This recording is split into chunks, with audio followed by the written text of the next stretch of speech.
In Psalm 101 hat der Bruder Jonathan das heute gelesen, Psalm 101. Und dieser Psalm eigentlich ist eine Prophetie über unseren Herr Jesus Christus. Und in diesem Psalm gibt es 7 Eigenschaften, die wir als Männer davon lernen. Und weil Jesus ist unser Vorbild, deswegen dieser mit großer D, der Mann, Jesus, unser Führer. Man ist, jeder von uns, jeder Mensch ist begeistert, mindestens einmal im Leben von einer Person. Als Kinder vielleicht begeistert von einem Lehrer in der Schule oder Fußballspieler oder ein Hero. Als Christen sind wir begeistert von Leuten in der Bibel, die Geschichte Daniel, Josef und so weiter, dieser Führer in der Bibel. Jeder ist begeistert von einem Vorbild, auch bei den Frauen. Bei den Kindern, da gehst du, besuchst ein Kind in die Zimmer und du siehst du zum Beispiel Pferde. Mädchen hatte ein großes Pferd, Junge, der hatte ein Motorrad, begeistert mit etwas oder mit einer, der dieser Motorrad fährt. Irgendwann, diese Begeisterung geht weg, weil man findet jemand anderer oder anderer Vorbild. Oder der Person, der war mir Vorbild, bin ich von ihm enttäuscht. Wie ich zum Beispiel persönlich in der Kinderstunde bin ich auf dem Gesicht geschlagen von dem Lehrer in der Kinderstunde, wirklich sehr stark geschlagen. Und natürlich, er ist nicht mein Vorbild mehr. Das Gegenteil, ich habe ihn gehasst. Aber ein einziger, der und bleibt unser Vorbild. Und je ich und euch wachsen, im Gedanken, im Gefühl, aber im Glauben auch, je wir wachsen, sehen wir das Bild mehr, der Kontrast wird mehr und mögen ihn mehr und lieben ihn mehr und mehr und mehr. Und bleibt er der Einzige, der Mann, der einzige Vorbild für uns alle als Männer. Psalm 101, Vers 1 bis 7, das ist heute gelesen. Wegen der Zeit nehme ich die 7 Eigenschaften, die wir brauchen. 7 Eigenschaften Gottes für uns Männer. Wir nehmen von ihm. Er ist fehlerlos. Mein Bruder Hartmut Jäger, er hat bestimmt vergessen, aber er hat mich ermutigt, in einer Freizeit ein Buch über Seelsorge zu schreiben. Und er hat mir den Titel von dem Buch gegeben. Erinnerst du das? Der Seelsorger. Und jetzt bin ich dabei. Der Seelsorger. Der Ideal-Seelsorger. Der praktische Seelsorger. Der meine Geheimnisse tief behalten. Der mitleidet. Wenn ich helfe jemandem, der arm ist, ich bin gerne im Sudan, habe ich Sudan 19 Mal besucht. Übrigens heute. Es gibt einen arabischen Tag dort und Geschwister unter sehr starker Hitze. Aber die sind dort, da waren über 400 sind zusammengekommen. Im Sudan helfe ich gerne, gebe ich Hilfe. Aber innerlich wünsche ich nicht, dass ich dieses Leben selbst erlebe, dass ich dort lebe. Ein Arzt mit voller Hilfe versucht, seinen Patienten zu helfen, aber er wünscht nicht, diese mit ihm zu tragen, die Krankheit oder etwas. Aber wir haben einen Führer, der hat unser Missetat auf ihm gemacht. Wir sind frei geworden und er hat alle unsere Sünde auf ihm genommen. Er ist nicht nur ein Lehrer, der hat theoretische Theorie, ein Lehrer gegeben. Er gelebt, was er sagt. Alles, was Jesus sagte, hat es gelebt. Alle seine Leben, die es passt genau bei seiner Wandel. Und deswegen 7 Sachen wollen wir heute gucken. Zuerst weiser Handel. Das ist Vers 2a. Ich will Acht haben auf den vollkommenen Weg. Und das ist für mich als Mann in der Familie, da soll ich das leben. Aber wie kann ich das praktizieren? Wir haben so viel schöne Sachen heute gesagt. Wie kann man das praktizieren? In Sprüche 24, 3 und 4 sagt die Bibel, durch Weisheit wird ein Haus gebaut. Und durch Verstand wird es befestigt. Und durch Erkenntnis füllt sich die Kammer mit allerlei kostbaren und lieblichen Gut. 3 Hauptpunkte. Weisheit, Verstand, Erkenntnis. Die einzige Quelle für Weisheit, das Gebet. Mit Gebet. Es gibt keine andere Quelle. Lies mal Bücher, wie du willst. Besuche Seminare, wie du willst. Aber im Gebet bekommt man Weisheit. Im Gebet. Und Verstand? Der einzige Quelle für Verstand ist der Heilige Geist. Der Heilige Geist gibt uns als Männer die Familie zu verstehen. Ein Mann hat zu mir gesagt, Elia, ich habe ein Problem mit meiner Frau. Jedes Mal geht sie in ein Geschäft und kauft etwas. Sie nimmt die Zettel, wo die Preise weg und sagt, guck mal, sehr schön günstig gekauft. Ein Buch gekauft und direkt die Preise weg. Guck, das ist sehr schön. Er sagt, ich habe das gesehen, ich weiß die Preise, aber warum meine Frau macht das? Und nach ein bisschen Frage in der Seelsorge habe ich entdeckt, die Frau kommt von einem Haus, der Vater war richtig sehr, sagt man, geistig. Richtig, was ihr gesagt. Ich versuche 30 Jahre. Der Vater war sehr eng mit Geld. Sehr eng. Und sie hatte immer Angst, dass der Vater weiß. Und sie ist geheiratet und mit dieser schweren Tasche ist in die Ehe reingekommen. Und sie macht das. Und ich habe ihm ein Rat gegeben. Wenn sie sagt, guck mal, diese Bluse ist so, sag mal, geh schnell bevor diese Mode weg und kaufe noch eine oder 2. Ich finde, das passt sehr gut mit dir auf. Noch eine, andere 2 Farben. Dass sie weiß, bei dir spielt keine Rolle dieser Preis. Weise handeln in die Familie mit der Frau. Aber der Heilige Geist gibt nur den Verstand. Und die Erkenntnis, die einzige Erkenntnis kommt aus dieses Buch. Viele Professoren, viele Leute, die Lehrer, die mich geholfen und viele Professoren, aber irgendwann ohne Gottes Wort kommt man in eine Stelle und es ist sprachlos. Ich habe letzte Woche ein bisschen geguckt in die Bibel, weil die Leute viel haben wir gehört, auch im Kanzel, über Masken und Händewaschen und so. Das ist alles hier, nichts Neues. Und wie der Bruder hat heute gesagt, und die Bibel hat recht. Die Bibel wird mir helfen. Hände waschen.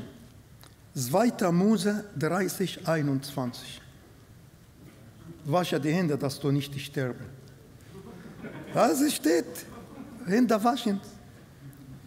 Maske tragen. 3. Mose 13, 25. Maske tragen. Quarantäne, 7 bis 14 Tage. 3. Mose 13, Verse 4 und 5. Was ist neu? Was gibt es Neues? Hochzeit ohne Fest. Jeremia 16, 9. Keine feste Feier. kein Weihnachtsfest oder Weihnachtsmarkt oder so. Jeremia 16, Vers 8. Junge und Ältere sterben. Jeremia 16, 6. Keine Abschiedsfeier nach der Beerdigung. Jeremia 16, 5. Das ist alles hier. Das ist nichts Neues. Nichts Neues. Wir können Erkenntnis durch Gottes Wort. Durch Weisheit wird ein Haus gebaut. Und durch Verstand wird es befestigt. Und durch Erkenntnis füllen sich die Kammer mit allerlei kostbaren und lieblichen Gut. Gott werde dir helfen, dass das Haus wird voll, alles was du brauchst, aber das kommt wirklich mit einem göttlichen Weg. Zweite Eigenschaft, treuer Wandel. Treuer Wandel. Ich will mit lautem Herzen wandeln im Inneren meines Hauses. Und das ist was Wichtigste. In dem Haus. In der Gemeinde sind wir wie Engel. Und an der Arbeitsstelle muss man sich benehmen, gut benehmen. Da gibt es Gesetze und gibt es Leitung, gibt es so und so weiter. Aber wie ist das im Haus? Die Bibelstelle, Psalm 101, Vers 2b, im Inneren meines Hauses. Ich will mit lauterem Herzen wandeln. In dem Haus. Ein Mann in der Familie soll in dem Haus, 3-mal mindestens, kommt das Wort, die Gemeinde in deinem Haus. Einmal in Kolosser, Kapitel 4, Vers 15, da war ein Mann, der heißt Nymphas. Und die Nymphas und die Gemeinde in seinem Haus. Das zweite Mal kommt in Römer, Kapitel 16, über Aquila und Priscilla. Grüße an Aquila und Priscilla, die mit mir gearbeitet und so weiter, und an die Gemeinde in ihrem Haus. Und das dritte Mal in dem Haus von Philemon. Philemon, Vers 2, die Gemeinde in deinem Haus. Eine Frage. Hast du Gemeinde zu Hause? Betest du mit deiner Frau zusammen? Liest ihr zusammen? Gibt Zeit, um ein bisschen etwas über die Kinder und Enkelkinder zu sprechen? Vielleicht kann ich nicht die Gemeinde besuchen für Krankheit, für Schwierigkeit, für Prüfungen. Es ist egal für Pandemie.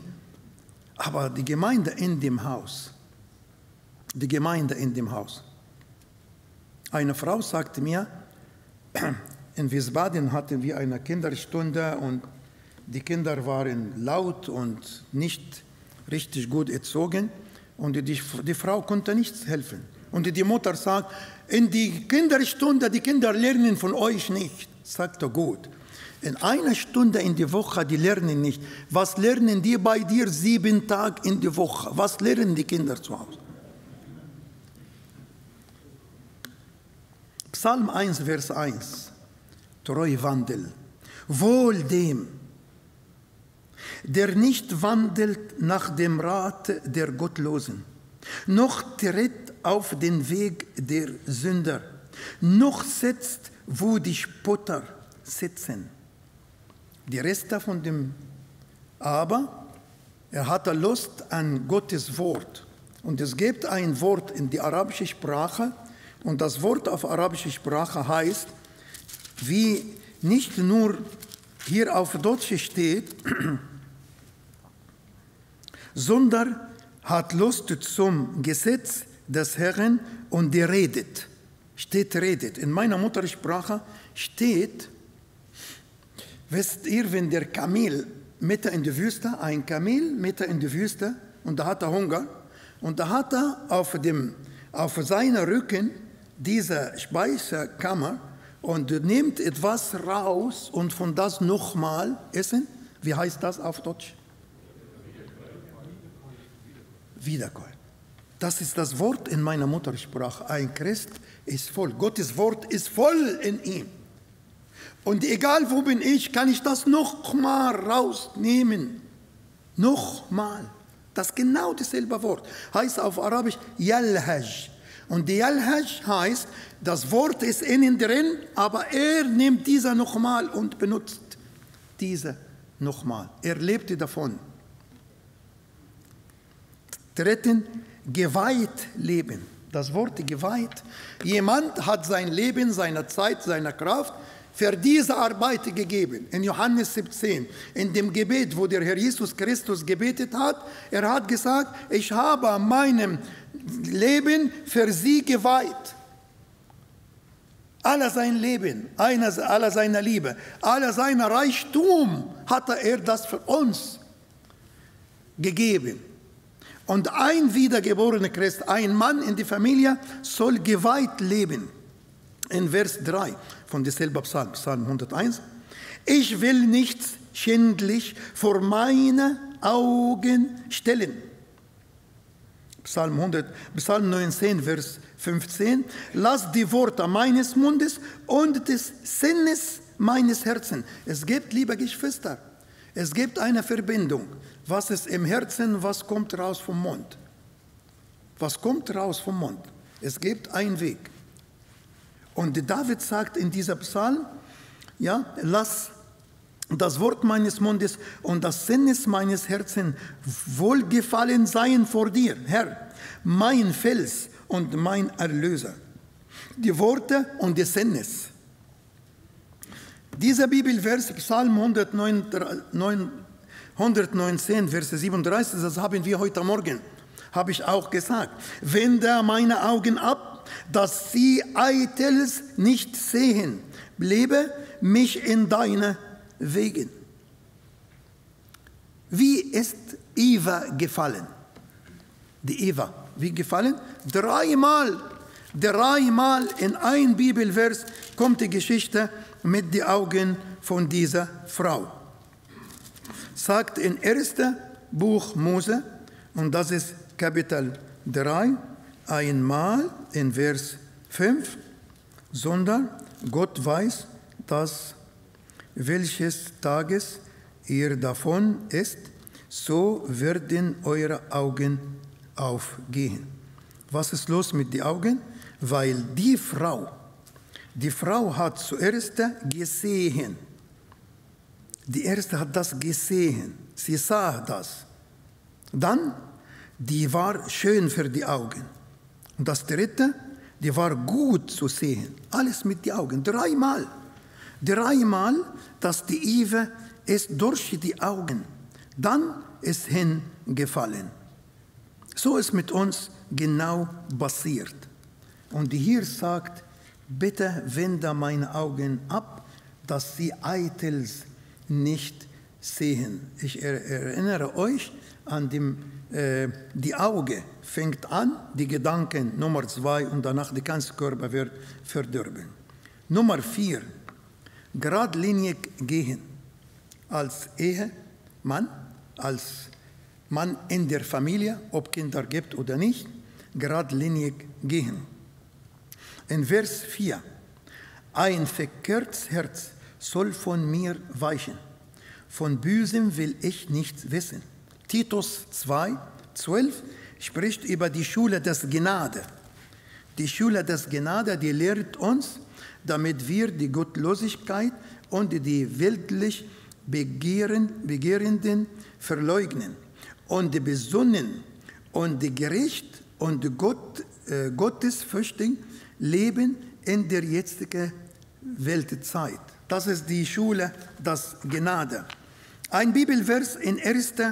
Korinther 15, 33. 1. Korinther, ich will das lesen, 15, 33.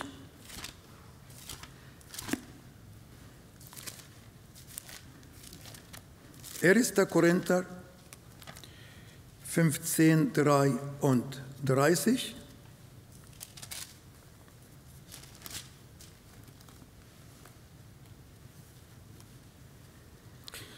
Lasst euch nicht verführen, böser Umgang, verdirbt Gutes oder gute Sitten.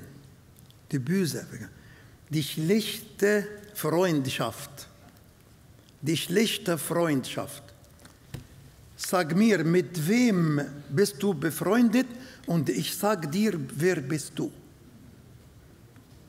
Mit wem investierst du Zeit?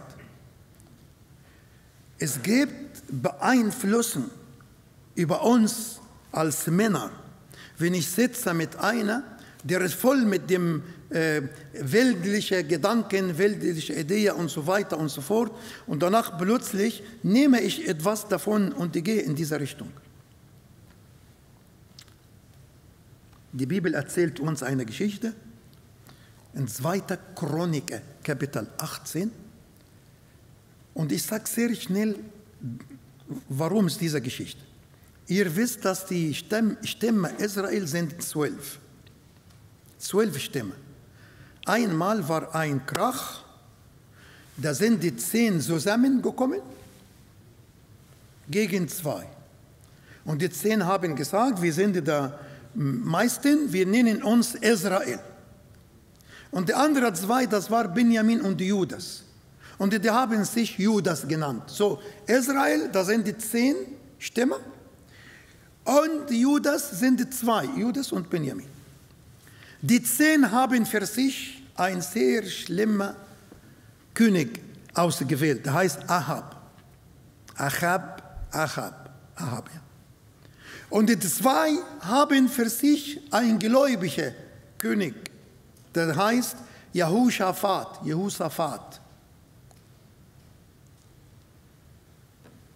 Eines Tages, Jehosaphat, der gute Mann, hat die Tochter von Ahab geheiratet.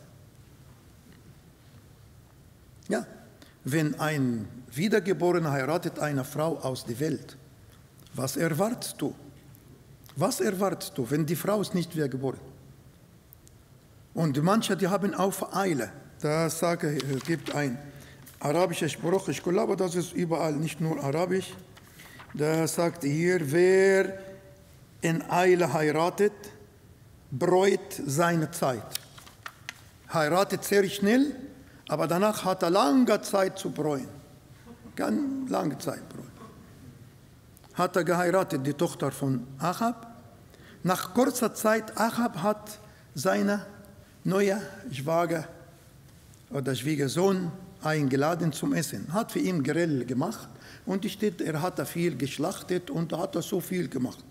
Nach dem Essen hat er zu ihm gesagt, ich habe eine Bitte. Ich habe einen Krieg und ich will, dass du mit mir stehen, dass du dabei wirst. Und weißt du was? Da liest du diese genauen Worte in Chronik Kapitel 18, 2. Chronik 18. Ich wäre mit dir im Krieg, wie du bist, wie einander, nebeneinander. Und der Jehosaphat nach dem Essen, nach Grill, nach alles, was ist drin, konnte nicht Nein sagen. Er hat gesagt, weißt du, ich habe gelernt, der Herr zu fragen. Und warum hast du den Herr nicht gefragt, bevor du seine Tochter heiratest? Viele Leute, die heiraten mit einer Ungläubigen und danach kommt die Gemeinde und sagt, warum hat Gott das gelassen? Was hatte Gott zu tun? Du hast Gott keine Chance gegeben. Und Jehosaphat hat 400 Leugner Propheten vorbereitet.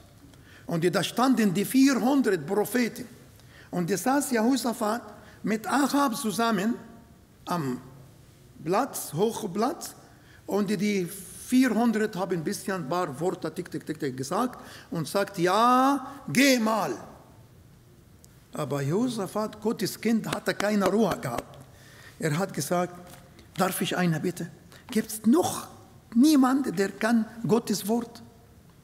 Und Ahab hat gesagt, es gibt einen einzigen Prophet, der heißt Micha, der Sohn von Jamla. Aber dieser Prophet hat nie im Leben etwas Gutes über mich gesagt.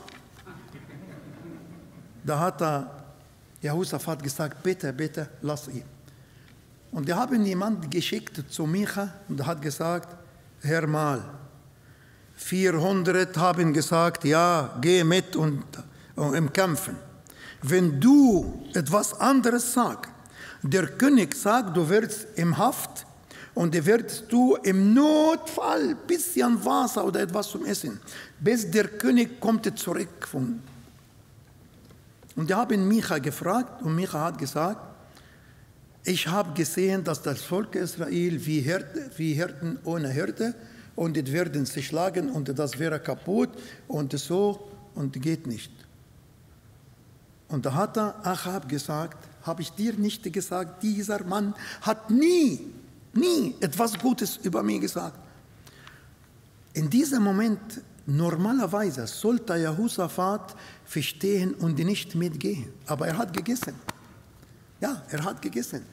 So, da gehst du oder ich gehe mit jemandem in Gemeinschaft, er ist nicht Gottes Kind und danach machen wir eine Firma zusammen, öffnen ein Projekt zusammen oder heiraten, verschwiegen zusammen und so weiter und danach weiß nicht, wie kann ich zurückgehen. Mitten im Krieg geht Achab und wechselt seine Kleidung. Der König ist bekannt mit seiner Kleidung.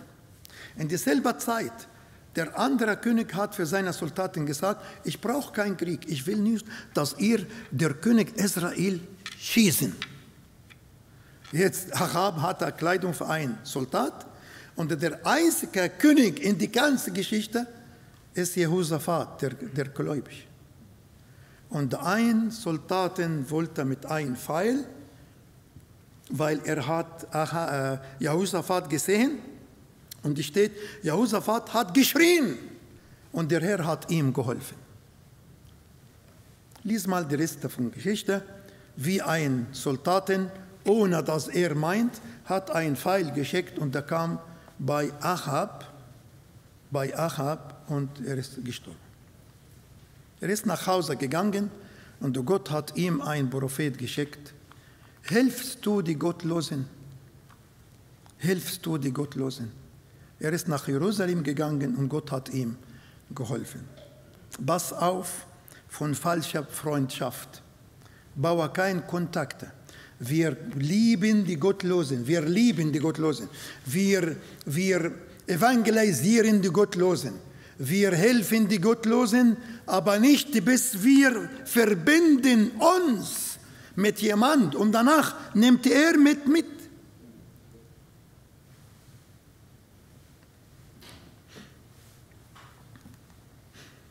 Gerechtigkeit üben.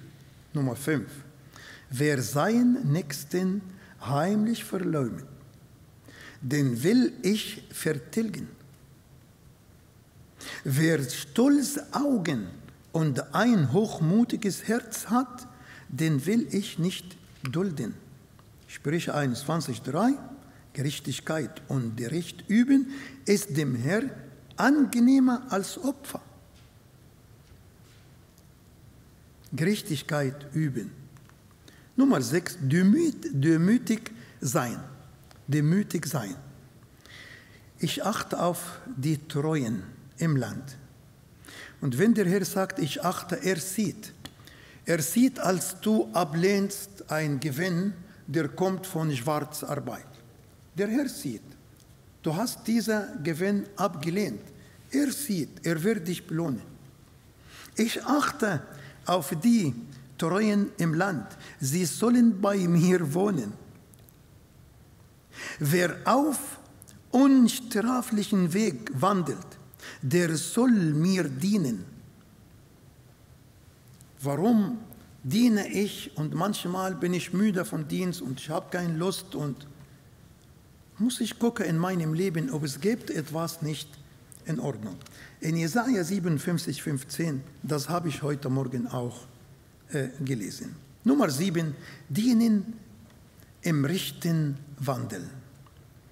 Und das ist in Vers 7, in meinem Haus soll keiner wohnen, der Betrug verübt. Wer Lügen redet, soll nicht bestehen vor meinen Augen. Und daher in diesem Moment will ich dir sagen, wie oft diese Freundschaft und kommen Leute zu euch besuchen und irgendwie fangen schlichte Worte oder etwas und danach die ganze Atmosphäre in deinem Haus wird nicht klar. Da wäre wie dicke Luft, das stimmt nicht alles in Ordnung. Aber leider macht man nochmal die Einladung und treffen die Leute sich und langsam kommt zum Beispiel in die Gebetsabend. Wir haben Gebetsstunde hier, jeder Donnerstag um 20 Uhr.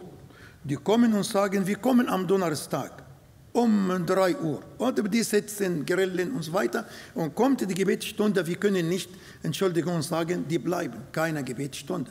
Und so fängt an. Lerne Nein zu sagen. Entschuldigung, wir haben Gebetsstunde an dieser Tag. Nein, das können wir nicht, leider. Wir sind wirklich mit dieser in Verbindung. Sag Nein. Und versuch mal, dass es in deinem Haus keiner Betrug oder keiner Betrüger, die reinkommen. In Kolosser 3, 22, ihr Knechte, gehorcht eurem leiblichen Herren in allen Dingen, nicht mit Augendienerei, dass die gucken und sagen, ja, okay. Es geht manche Mitarbeiter, wenn die sehen, der Chef kommt, sitzen direkt an dem Platz und versuchen zu arbeiten. Und sonst nehmen die, spielen in dem. Das will der Herr nicht. Wir sind seine Kinder. Wir sind seine Kinder. Um den Menschen zu gefallen, sondern in Eifer das Herzen als solche, die Gott fürchten. Wir dienen dem Herrn, weil wir ihn lieben. Nicht außer Angst, sondern außer Liebe. Das aufrichtige Leben Jesu in der Öffentlichkeit, wie hat er sich benehmen? Jesaja 42,2, er werde nicht schreien und nicht rufen und seine Stimme nicht hören lassen auf der Straße. Wir hatten Nachbarschaft in Deutschland und wir haben nichts gesagt, aber fast die ganze Straße wussten, dass wir Christen sind. Und die wussten, dass Mittwoch 20 Uhr haben wir Gebetsstunde, Bibelstunde, jede Woche. Und später, nach etwa vielleicht 15 Jahren, sind wir gefragt, die Leute, die kommen zu euch, da jeder Mittwoch und so, da habt ihr viele Freunde. Da habe ich gesagt, ja, das ist Gebetsstunde. Wir lesen die Bibel und die beten. Die wissen, dein Nachbar wissen, dass du Christ bist. Einmal hat eine Nachbarin bei uns geklopft und sagt, ich weiß, dass du einen Draht mit Gott hast oder so, da heißt Draht, ich weiß nicht, was sie gesagt. Und ich bin zweimal durchgefallen sie will die Führerschein haben. Zweimal durchgefallen. Und mein Mann hat gesagt, ich kann nicht mehr bezahlen, das ist die letzte Chance. Und heute, er hat gesagt, morgen früh habe ich die Prüfung. Ich habe versprochen, dass ich für sie beten. Zum Glück, am Morgen hatte ich in dieselbe Richtung etwas zu erledigen. Ich habe die Frau mitgenommen, die Nachbarin, und mitgebetet im Auto und dort gelassen. Die haben mit Kirche oder Gott oder was nichts zu tun. Am Nachmittag, sie kam mit einem Blumenstrauß, so groß, und sagt, Gott hat dein Gebet gehört, Gott hat gehört. Das war für mich eine sehr große Freude, nicht an dem Blumenstrauß, natürlich ja, aber auch, dass die Beziehung ist angefangen.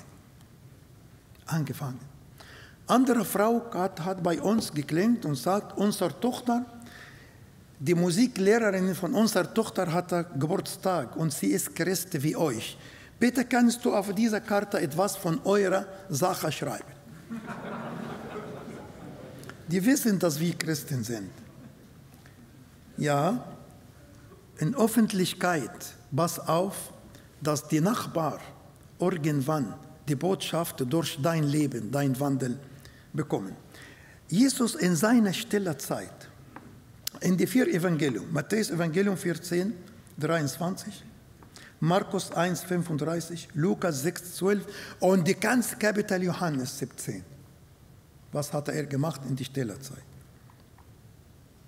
Nachdem er die Menge entlassen hat, stieg er auf den Berg, um abseits zu beten. Und als es Abend geworden war, war er dort allein. Ich wundere mich über diesen Mann, Jesus. Woher hatte er diese Kraft? Nach einer Menge, und er hat gesprochen und gebetet und gepredigt und das, hatte eine Frage. Jemand, der Kranke braucht Hilfe, und da hat er so viel getan. Da geht man nach Hause, will nichts hören. Aber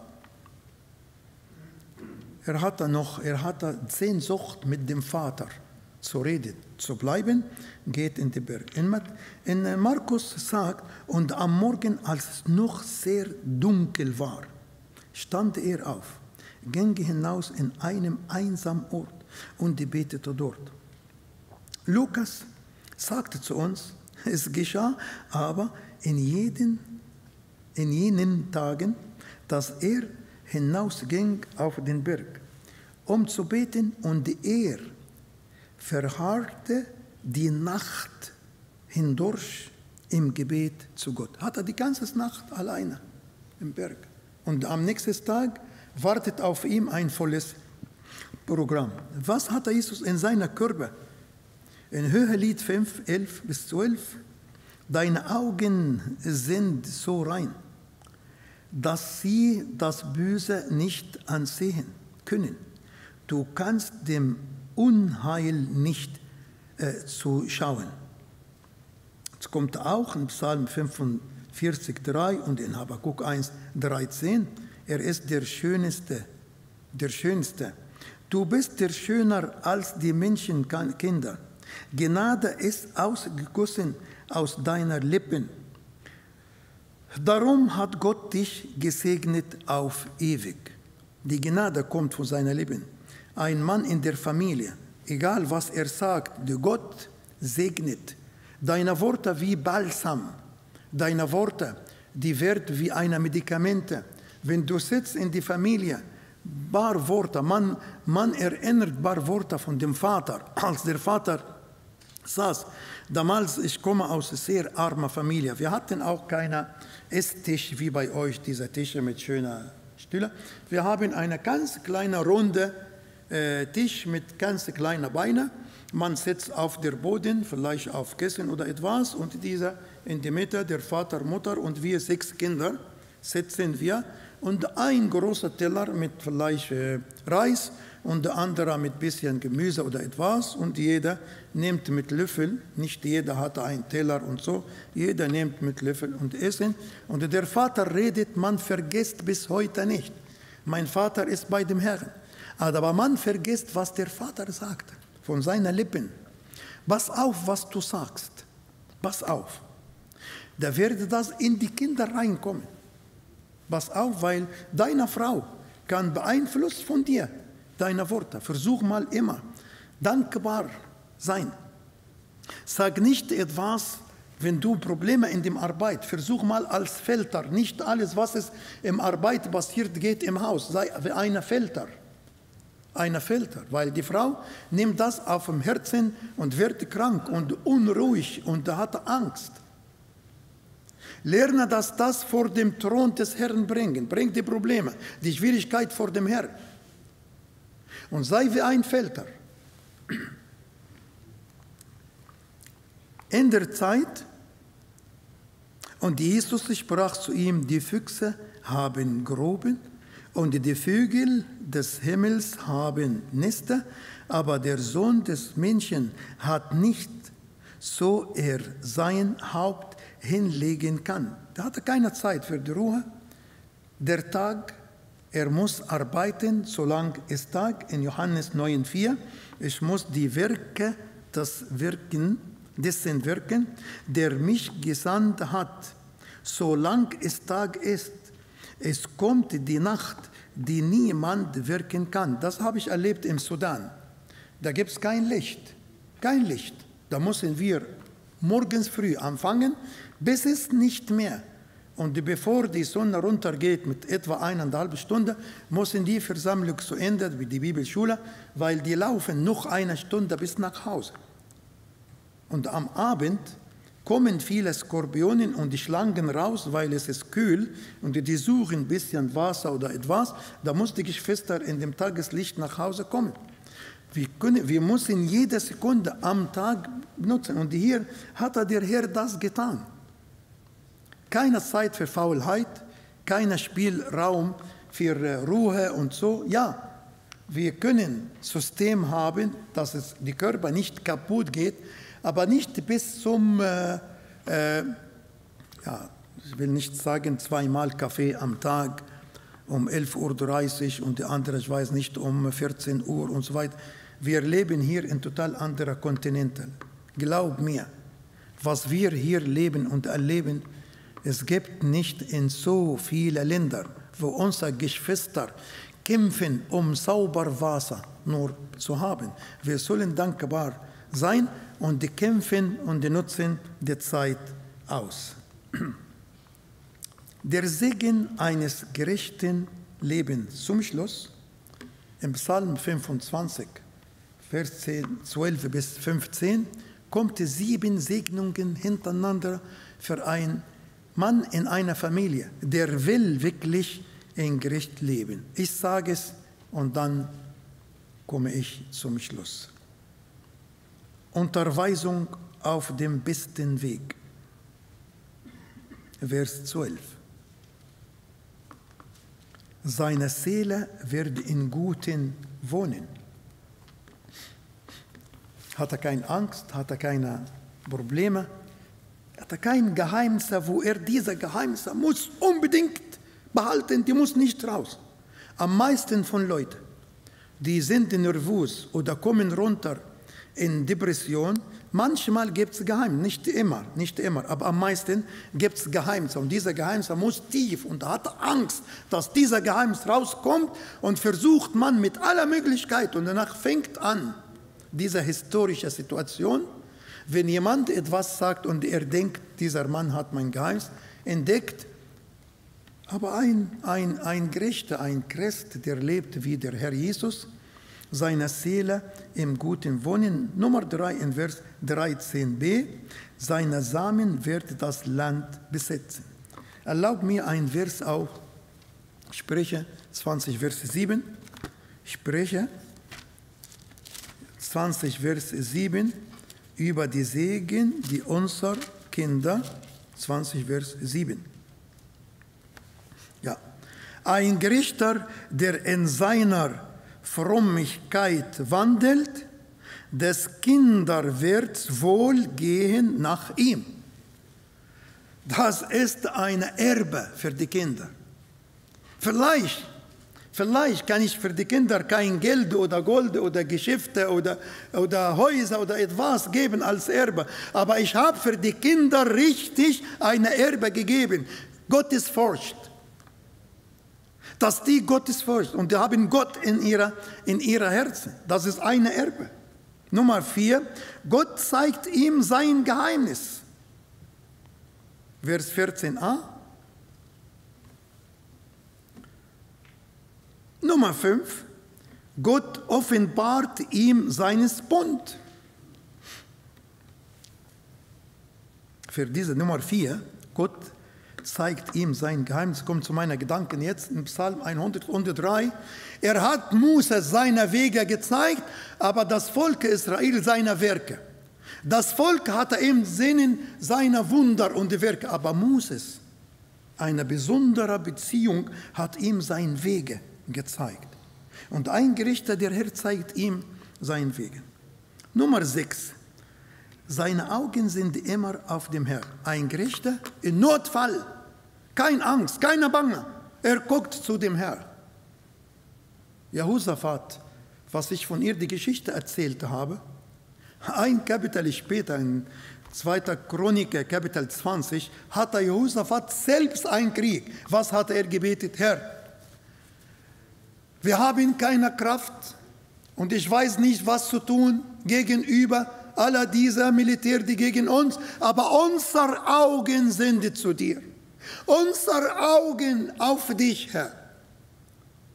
In diesem Moment hat der Herr ihm geholfen. Seine Augen sind immer auf dem Herrn. Zum Schluss, er rettet seine Füße auf den Netzen. Wie oft Ich bremse, weil ich habe so viel erlebt, wie der Feinde in Ägypten haben Netze für mich gebaut und der Herr hat mich gerettet. Einmal war eine Bande und die wollten unbedingt mich umbringen. Und da hatten wir damals kein Handy oder etwas. Und die Geschwister haben gewusst und die wollen nicht, dass ich von dieser Weg komme. Und eine Reife im Auto ist kaputt. Und die Ersatzreife hatte nicht genug Luft. Und ich konnte nicht in dieser Abend gehen. Später weiß ich, der Herr hat mich gerettet. Ich habe so viel Geschichte wie der Herr. Er rettet seine Füße aus dem Netzen.